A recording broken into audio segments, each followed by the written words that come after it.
Itachi Uchiha is not remembered for how loudly he fought. He is remembered for how quietly he suffered. In a world where power is measured by destruction, Itachi chose restraint. In a story full of heroes chasing recognition, he chose obscurity. And in a village built on loyalty, he became its greatest traitor. Or at least that's what everyone believed. This is not just the story of Itachi Uchiha. This is the story of a man who sacrificed his name, his family, and his soul, all for a peace he would never live to enjoy. Itachi was born during the aftermath of the Third Great Ninja War, a time when death was not an abstract concept but a daily reality. At just 4 years old, Itachi witnessed the battlefield. He saw corpses piled together. He saw the cost of ambition, revenge, and pride. While other children dreamed of becoming heroes, Itachi learned a harsher lesson early. War does not create winners. It only creates survivors. This trauma shaped him completely. Unlike most shinobi who were hardened by violence, Itachi was disturbed by it. He questioned it. He feared repeating it. By the time he entered the academy, Itachi was already thinking like an adult trapped in a child's body. He excelled effortlessly, not because he loved combat, but because he wanted to end it. This is the first contradiction of Itachi Uchiha. He became strong not because he craved power, but because he feared what would happen if power was misused.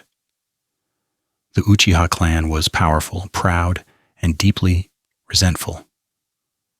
After the Nine-Tails attack, suspicion fell heavily on them.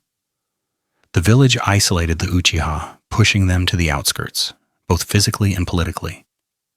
This resentment slowly evolved into rebellion. The Uchiha planned a coup, believing that force was the only way to reclaim dignity and control. To them, this was justice. But to Itachi, it was catastrophe. He saw what others could not. A coup would not bring freedom. It would spark another war, destroy the village, and lead to the annihilation of his clan anyway. So Itachi stood between two impossible choices: betray his clan or doom everyone. This is where Itachi stopped being a shinobi and became a sacrifice. When the elders gave Itachi the ultimatum, there was no hero's path. Either let the Uchiha rebellion happen and watch the village collapse into civil war, or erase his own clan to preserve peace. Itachi chose the option that saved the most lives, even if it destroyed his own. The massacre was not an act of hatred, it was an act of brutal utilitarianism. He did not kill because he believed the Uchiha deserved it, he killed because he believed the future demanded it. But there was one exception: Sasuke. By sparing his brother, Itachi preserved something fragile but vital: hope, continuity. The possibility that someone might one day understand the truth. And to protect Sasuke from the burden of that truth, Itachi made himself the villain. He crafted a lie so convincing that even Sasuke's hatred became part of the plan. At the core of Itachi's character lies a quiet, devastating philosophy. Peace is more valuable than pride. The collective outweighs the individual, and sometimes love means choosing to be hated.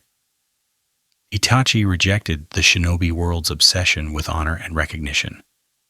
To him, morality was not about being seen as good, but about minimizing suffering. He understood something most characters never grasped. Good intentions do not matter if the outcome is destruction. This is why Itachi never defended himself, why he never corrected the narrative, why he allowed history to paint him as a monster, because correcting the story would destabilize the peace he died for. In his mind, truth was a luxury peace could not afford.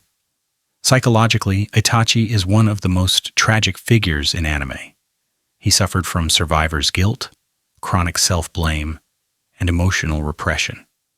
Instead of processing his trauma, he internalized it, believing that his suffering was a fair price. Itachi never viewed himself as a hero. He viewed himself as a necessary evil. This belief isolated him completely. Even among the Akatsuki, Itachi kept his distance. He avoided unnecessary killing. He subtly sabotaged their plans. He lived as a ghost among monsters. His illness was not just physical, it was symbolic. Itachi was dying long before his body gave out. He carried the weight of an entire clan alone, refusing to let anyone else bear it. And perhaps the most tragic part of all is this. Itachi never believed he deserved forgiveness. Even in death, Itachi planned. His final confrontation with Sasuke was not about victory, it was about release. By dying at Sasuke's hands, Itachi ensured his brother would be hailed as a hero. He gave Sasuke closure, strength, and purpose. And when Itachi was finally resurrected, freed from secrecy and lies, his regrets surfaced. Not for the choices he made, but for the burden he placed on Sasuke. For the first time, Itachi admitted that trying to control everything alone was a mistake. Itachi Uchiha teaches us uncomfortable lessons. That doing the right thing does not always feel right. That sacrifice often goes unnoticed. And that carrying everything alone is not strength, but isolation. He reminds us that intentions are meaningless without responsibility, but also that self-sacrifice without connection leads to quiet destruction. Itachi was wise, he was kind, he was strong, but he was also wrong in one crucial way. No one should have to save the world alone, and that is why Itachi Uchiha is not just a tragic character. He is a warning, a reminder that peace built on silence still demands a cost.